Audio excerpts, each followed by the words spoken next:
Picture this scenario. Our friend Greg just started a new at-home job and thinks it's the greatest gig he's ever had. However, he gets an email that he doesn't recognize labeled Admin Support Ticket Request Received, and he opens it. Not entirely sure what to expect. Unknown to our friend Greg, however, this email has nothing to do with his new job. It's a phishing email. He just opened his computer and all of his information, to include the information about his paying customers. The prying eyes of an unknown computer hacker who can now sell and manipulate this information in any way they want. Enter the field of cybersecurity, Greg's new best friend after that email situation. In a world that grows more and more dependent on technology by the day, it's important to realize that threats to our daily life will also be delivered digitally, which means that our security and protection methods must move accordingly. However, it's important to realize that cybersecurity is not a single faceted field. Due to the ever broadening field of technology, cybersecurity specialists must be willing to widen their knowledge.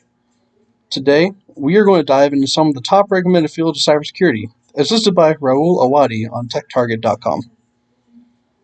The first role we are going to review is a cybersecurity analyst. These specialists cover a lot of ground in the field of cybersecurity, from reading through reports on software monitoring programs to teaching other members in the company how to keep themselves safe at the most basic level. They have verified that best security practices are being followed regularly and monitor for weaknesses in the system to help build their security plans. This is going to lead us to the cybersecurity engineer. While these analysts look at reports regarding the efficiency of a security system, the engineers work to actually build and modify security systems. These specialists work with other IT departments within their organization to review changing security requirements and work to implement the changes as required. They will also perform a penetration test on their system to look for vulnerabilities that may not be immediately noticeable. Speaking of penetration testing, engineers are not the only ones who can perform this task.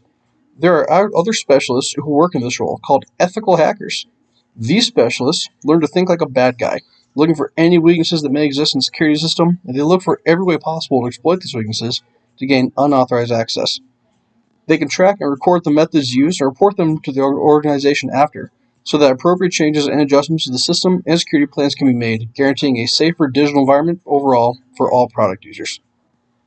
Of course, there are more roles as listed by Kyle Chin on UpGuard.com. For example, the IT auditor performs checks on multiple defense methods used by an organization to gain an understanding of the overall digital infrastructure, to include firewalls, VPNs, and the internal security system built by the engineers. There's also the threat intelligence specialists. These specialists look at open source reports on what methods of cyber attacks are gaining in popularity so as to devise plans to counter these new threats. An offshoot of this group is OSINT, or Open Source Intelligence Specialists. They help provide information from other threat specialists to help them move forward in devising new plans. Aside from these fields, we have many more roles that fall into cybersecurity. They all change and grow every day, and all depend on each other to keep everyone safe. Our friend Greg will probably be making his way to his organization cybersecurity specialist soon for extra training. Just make sure he knows how to move forward in the future more safely. Thank you all for your time. I hope you all learned something about the expansive world of cybersecurity.